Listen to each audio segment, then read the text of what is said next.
Good morning. ધોરણ 7 વિષય ગણિત ચેપ્ટર નંબર 8 રાશિઓની તુલના. એમાં આપણે સ્વાધ્યાય 8.2 ના દાખલા નંબર 5 પૂર્ણ કર્યા હતા. હવે જોઈએ દાખલા નંબર 6. તમે ટેક્સ્ટબુક બાજુમાં રાખજો રકમ જોવા માટે. દાખલા નંબર 8 છે ટકાને દશાંશ અપૂર્ણાંકમાં ફેરવો અને અપૂર્ણાંકમાં ફેરવી તેનું અતિ સંક્ષિપ્ત સ્વરૂપ લખો. એટલે કે જ્યાં સુધી તમારે છેદ ઉડતા હોય ત્યાં સુધી છેદ ઉડાડવાના રહેશે. તો દાખલા નંબર 6 જોઈએ.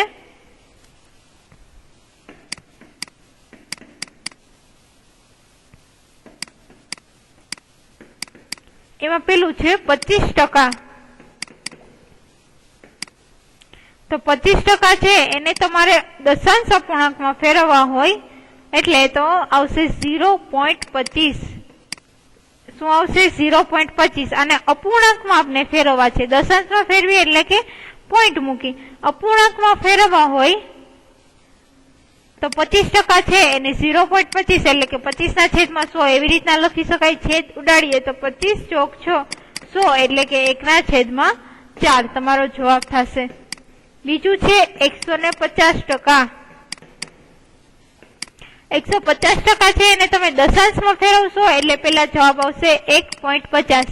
દશાંશ એટલે કે છેદમાં 100 લખવાના, એને તમે દશાંશમાં ફેરવ્યા કહેવાય. અપૂર્ણાંકમાં ફેરવીએ એટલે આવશે 150/100. છેદ ઉડાડીએ 0 0 ગયા. 5 દુ 10 5 તેરી 15 એટલે અપૂર્ણાંકમાં આવશે 3/2 જવાબ. ત્રીજો દાખલો છે 20%. તો 20% છે એને પેલા દશાંશમાં ફેરવીએ એટલે કે 20/100 કરીએ એટલે જવાબ મળશે 0.20. અપૂર્ણાંકમાં ફેરવીએ તો 20/100. છેદ ઉડાડીએ 20 50 100 એટલે કે 1/5. પાંચમો દાખલો જોઈએ. ઈ છે 5%. ડી લખેલું છે તમને 5%. સોરી, ચોથો દાખલો છે 5%. એને આપણે દશાંશમાં ફેરવીએ. દશાંશમાં ફેરવીએ એટલે કે 5/100 એટલે કે આવશે 0.05. અપૂર્ણાંકમાં ફેરવીએ 5/100. 20 50 100 એટલે કે છેદમાં 20 આવશે. 1/20 તમારો જવાબ થશે. સાતમા દાખલાની રકમ વાંચો કે એક શહેરમાં 30% સ્ત્રી અને 40% પુરુષ છે અને બાકીના બાળકો છે. તો બાળકો છે એ કેટલા ટકા થશે? સાતમો દાખલો જોઈએ. તો ધારો કે કુલ 100% છે. બાળકોની સંખ્યા આપણે શોધવી છે તો કુલ 100% છે. એમાંથી તમારે 30 સ્ત્રી અને 40 બાળકો પુરુષો એ બંને ટકાવારી બાદ કરવી પડે. એટલે કે 100% છે એમાંથી તમે 70% બાદ કરશો તો શહેરમાં 30% બાળકો વધશે. બાળકો કેટલા વધશે? તો કે 30% બાળકો વધશે. આઠમો દાખલો જોઈએ. એક મતદાન ક્ષેત્રમાં 50,000 મતદાર છે જેમાં 60% મતદાન કર્યું. 60% એવા છે કે જે લોકો મતદાન કરવા જાય છે. તો મતદાન ન કરનારની ટકાવારી શોધો. પછી કે છે કે તમે શોધી શકશો કે કેટલા મતદારોએ મતદાન નથી કર્યું. પહેલા મતદાન ન કરનારની ટકાવારી શોધવાની ને પછી એની સંખ્યા શોધવાની છે. તો મતદાન ધારો કે 100% છે તો એમાંથી કર્યું કેટલા એ? તો કે 60% એ. તો 40% કેટલા છે? 40% એવી છે કે જે લોકોએ મતદાન નથી કર્યું. તેની ટકાવારી કેટલી થશે? 40%. મતદાન ન કરનાર તો એ 40% થશે. હવે 40% ને આપણે સંખ્યામાં ફેરવવા હોય, મતદાન ન કરનારની સંખ્યા શોધવી હોય તો શું કરવાનું? પેલા 15,000 છે ટોટલ મતદાર, તો કે 15,000 એને ગુણ્યા 40% છે તો 40% ને મારે 100 માં ફેરવવા હોય કિંમતમાં તો છેદમાં 100. 0 0 જશે. 150 ગુણ્યા 40 એટલે કેટલા આવશે? 6,000. તો 50,000 માંથી 6,000 એવા છે કે જેને મતદાન કર્યું નથી.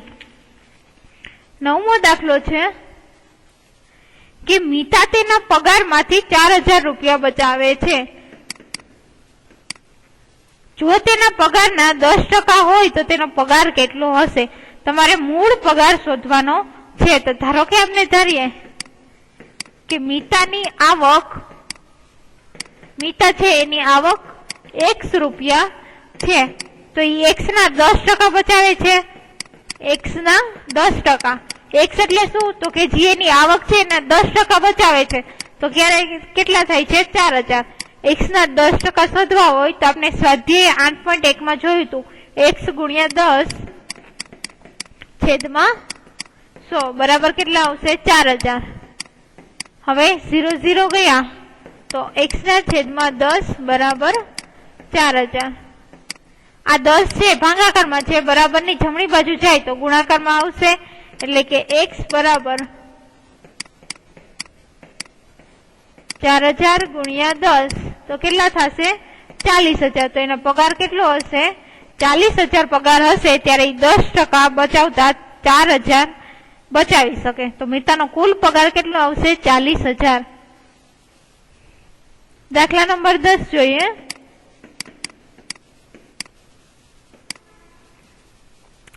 એક લોકલ ક્રિકેટ ટીમ એક સિઝનમાં 20 મેચ રમે છે. ટોટલ 20 મેચ રમે છે, તેમાંથી 25% મેચ જીતે છે, તો તેઓ કેટલી મેચ જીત્યા હશે? 20 માંથી 25% આપણે શોધવાના છે. તો શું કરવાનું? 20 ના 25%. તો 20 ગુણ્યા 25 છેદમાં 100. 20 50 100, 25 25 25, તો કેટલા આવશે? 5. તો 5 મેચ એવી છે કે જે લોકો જીત્યા હશે. અહીંયા તમારું સ્વાધ્યાય 8.2 છે એ પૂર્ણ થાય છે. હવે જોઈએ સ્વાધ્યાય 8.3.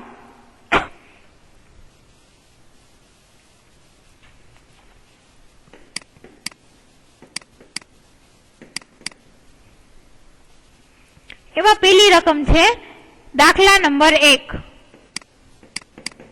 કે નીચેના વાક્યો પરથી નફો અથવા ખોટ શોધો, આ ઉપરાંત એની ટકાવારી શોધો. તો પેલા એ છે કે બગીચો એક છે, બગીચામાં વપરાતી કાતર રૂપિયા 250 માં ખરીદી અને 325 માં વેચી. 250 માં એ ખરીદે છે અને 325 માં વેચે છે, તો પેલા તો નફો થાય કે ખોટ? તો ખરીદ કિંમત કરતા વેચાણ કિંમત વધારે હોય તો નફો થશે, તો એને વેચાણ કિંમત વધારે છે એટલે નફો થશે. તો નફો શોધવો હોય તો શું કરવાનું? વેચાણ કિંમત માંથી એને જેટલી ખરીદ કિંમત છે એ બાદ કરવાની. તો વેચાણ કિંમત હતી 325 અને ખરીદ કિંમત હતી 250, એટલે એને કેટલા રૂપિયાનો નફો થયો? તો કે 75 રૂપિયાનો એને નફો થયો. હવે મારે નફાની ટકાવારી શોધવી હોય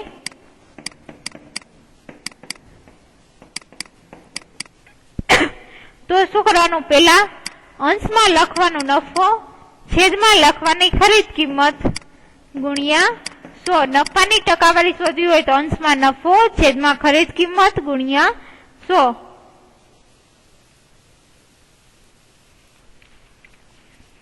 નફો જોઈએ કેટલો હતો? તો કે 75 રૂપિયા. ખરીદ કિંમત હતી 250 રૂપિયા અને એને ગુણ્યા 100. તો પેલા છેદ ઉડાડીએ, 0 0 ગયો, 5 દુ 10, 25 25 25. હવે પાછા છેદ ઉડાડશો તો 15 50 75, એટલે અહીંયા 15 વધ્યા, અહીંયા 2 વધ્યા, 15 ગુણ્યા 2 તો 30%. તો એનો નફો કેટલો થયો હશે? તો કે 30% છે એને નફો થયો હશે. એમાં બી જોઈએ કે એક ફ્રીજ 12,000 માં ખરીદ્યું અને 13,500 માં વેચ્યું. ખરીદ કિંમત કરતા વેચાણ કિંમત વધારે છે એટલે નફો થાય. તો નફો બરાબર શું થાય? વેચાણ કિંમત માઇનસ ખરીદ કિંમત. વેચાણ કિંમત કેટલી છે? 13,500, ખરીદ કિંમત છે 12,000, એટલે નફો કેટલો થશે? 13,500 માંથી 12,000 બાદ કરશો એટલે નફો તમને થશે 1,500 રૂપિયાનો.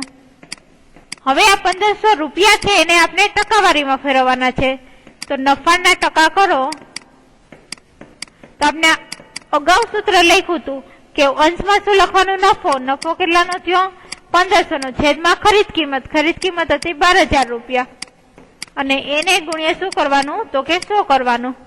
2 0 ગયા, 2 0 1 ને 1.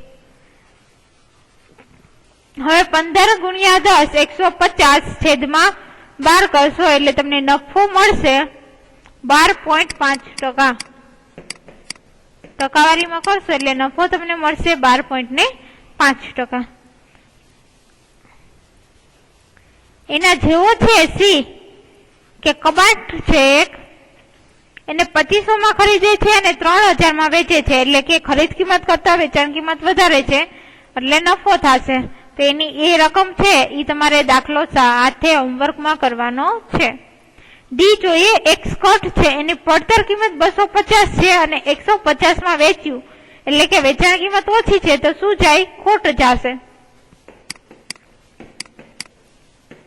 તો કેટલી ખોટ ગઈ એ શોધવું હોય તો પડતર કિંમત માંથી વેચાણ કિંમત બાદ કરવાની. પડતર કિંમત 250, વેચાણ કિંમત 150, એટલે 100 રૂપિયાની ખોટ ગઈ. ટકાવારી શોધવી હોય, ખોટના ટકા શોધવા હોય તો નફાના શોધ્યા એમ જ, પણ પેલા નફો થતો હોય તો ઉપર નફો લખતા, એવી રીતના ખોટ લખવાની. છેદમાં પડતર કિંમત અથવા તો ખરીદ કિંમત એને ગુણ્યા 100. ખોટ કેટલી ગઈ? 100 રૂપિયાની. પડતર કિંમત કેટલી હતી? 250. એને ગુણ્યા 100 એટલે જવાબ મળશે તમને 40%. તો ખોટ 40% ની જશે. દાખલા નંબર 1 છે એ પૂર્ણ થઈ છે. દાખલા નંબર 2 જોઈએ કે નીચે આપેલ ગુણોત્તરના પદને ટકાવારીમાં બદલો. એમાં પેલો દાખલો છે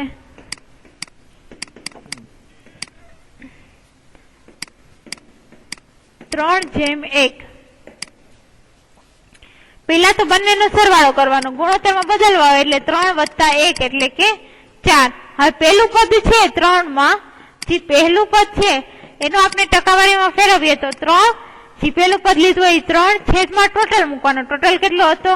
4 અને એને ગુણ્યા શું કરવાના? 100. 25 ચોક 100 થાય, 25 ગુણ્યા 3 એટલે ટકાવારી કેટલી મળશે? 75%. હવે બીજું પદ છે, બીજું પદ કયું છે તો કે 1 નંબરનું, તો અંશમાં ઈ લખવાનું, છેદમાં સરવાળો એટલે કે 4 એને ગુણ્યા 100. 25 ચોક 100 એટલે કેટલી ટકાવારી આવશે તો કે 25%.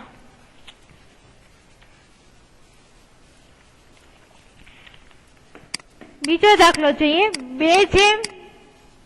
2:3:5. પેલા બધાને શું કરવાનો? સરવાળો. 2 + 3 + 5 એટલે સરવાળો કેટલો થશે તો કે 10.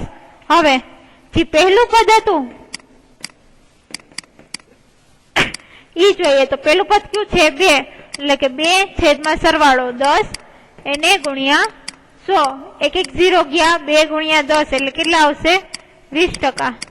બીજા નંબરનું પદ લઈએ તો કે કયું છે? 3, તો 3 છેદમાં સરવાળો 10 ગુણ્યા 100. 0 0 ગયા, 10 ગુણ્યા 3 30%. ત્રીજું પદ કયું છે તો કે 5 એટલે કે 5 છેદમાં સરવાળો 10 એને ગુણ્યા 100. 0 0 કેન્સલ, 5 ગુણ્યા 10 એટલે કે 50%. એવી જ રીતના સી અને ડી છે 1 અને જેમ 4, તો પેલા 1 અને 4 નો સરવાળો કરવાનો 5 અને પછી પદ મૂકવાના. એવી જ રીતના ડી, બંને દાખલા તમારે હોમવર્કમાં કરવાના રહેશે. દાખલા નંબર 3 જોઈએ. એક શહેરની વસ્તી 25,000 માંથી ઘટીને 24,500 થઈ, તો ઘટાડાની ટકાવારી શોધો. એક શહેરની તમને વસ્તી આપેલી છે, એની ટકાવારી તમારે શોધવાની છે. તમને કહી દીધું છે કે ઘટાડો થાય છે, તો પેલા ઘટાડો કેટલો થયો એ શોધીએ.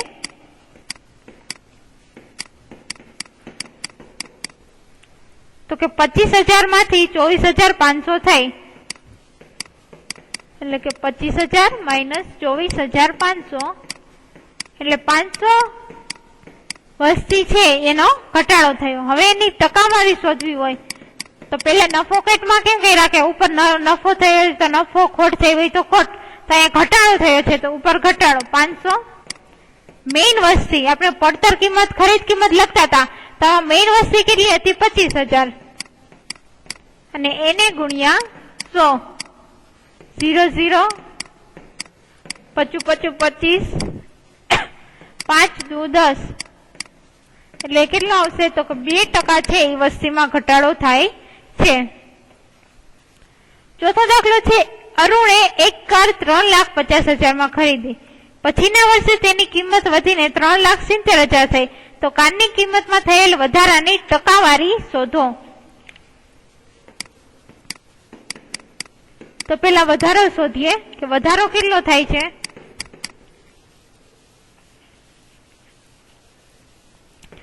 તો કે 3,70,000 હતો, એમાંથી આપણે જૂનું છે એટલું બાદ કરી નાખીએ 3,50,000, એટલે તમને 20,000 છે એ વધારો થયો। એની ટકાવારી શોધીએ 20, તો પેલા વધારો થયો 20,000 નો, સોરી ઘટાડો, એના છેદમાં મૂળ, તો કાલ લીધી ત્યારે એની કિંમત મૂળ કેટલી હતી તો કે 3,50,000 અને એને ગુણ્યા 100, 30 30 કેન્સલ, 200 ના છેદમાં 35 કરશો એટલે તમને જવાબ મળશે 40 ના છેદમાં 7, આટલો છે એ એનો વધારો થયો છે। પાંચમો દાખલો છે, મેં એક ટીવી ₹10,000 માં ખરીદ્યું અને 20% નફો મેળવી અને તે વેચી દીધું। પેલા 10,000 માં ખરીદે છે અને 20% નફો થાય છે તો એ વેચી દે છે, તો ટીવી વેચવાથી કેટલા રૂપિયા મળશે।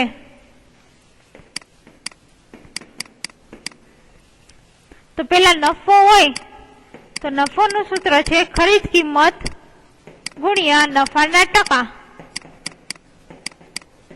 ખરીદ કિંમત હતી 10,000, નફાના ટકા 20% નફો, ટકાને આપણે કિંમતમાં ફેરવીએ તો છેદમાં 100 મૂકવા પડે, 0 0 એટલે કે 2,000 રૂપિયા છે એ એને નફો મળેલો હશે। હવે આપણે શોધવાનું શું છે, 2,000 રૂપિયા નફો મળેલો હશે, પણ શોધવાનું શું છે તો કે કેટલા રૂપિયા વેચવા છે, એટલે કે વેચાણ કિંમત શોધવાની છે। તો વેચાણ કિંમત શોધવી હોય તો ખરીદ કિંમત પ્લસ નફો, ખરીદ કિંમત હતી 10,000 અને નફો તમને મળ્યો 2,000 રૂપિયાનો, તો કેટલા થશે 12,000 રૂપિયા એને વેચાણ કિંમત હશે। 10,000 રૂપિયામાં ખરીદ્યું અને 12,000 રૂપિયામાં વેચ્યું।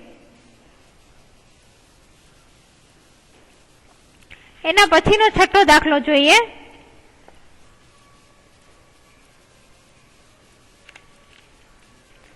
કે જોઈએ એક વોશિંગ મશીન 13,500 માં વેચ્યું અને 20% ખોટ ગઈ, તેને કેટલા રૂપિયામાં ખરીદ્યું હશે। આગલા દાખલામાં તમને ખરીદ કિંમત આપેલી હતી, વેચાણ કિંમત શોધવાની હતી, અહીંયા તમને વેચાણ કિંમત આપેલી છે અને ખરીદ કિંમત શોધવાની છે।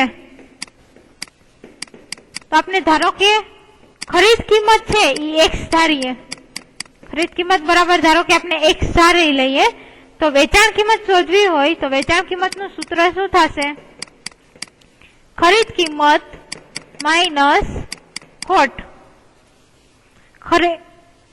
વેચાણ કિંમત તમને રકમમાં આપેલી છે 13,500, ખરીદ કિંમત તમે x ધારી છે અને ખોટ છે તો 20% ખોટ ગઈ, તો ખોટ હંમેશા ખરીદ કિંમત ઉપર હશે। ખરીદ કિંમત આપણે અહીંયા x ધારેલી છે તો x ના 20% કરવાના, એટલે કે માઇનસ x ના 20%, 13,500 બરાબર x માઇનસ x ના 20% એટલે કે x ગુણ્યા 20 છેદમાં 100, 20 50 ને 100।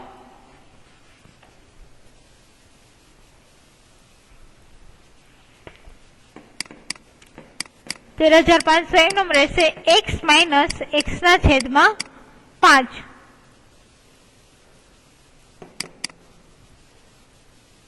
લસા લઈએ, 5 છે એ x સાથે ગુણાશે એટલે 5x માઇનસ x ના છેદમાં 5 એટલે આવશે 4x ના છેદમાં 5। અહીંયા બાજુમાં 13,500 એમ રહેશે।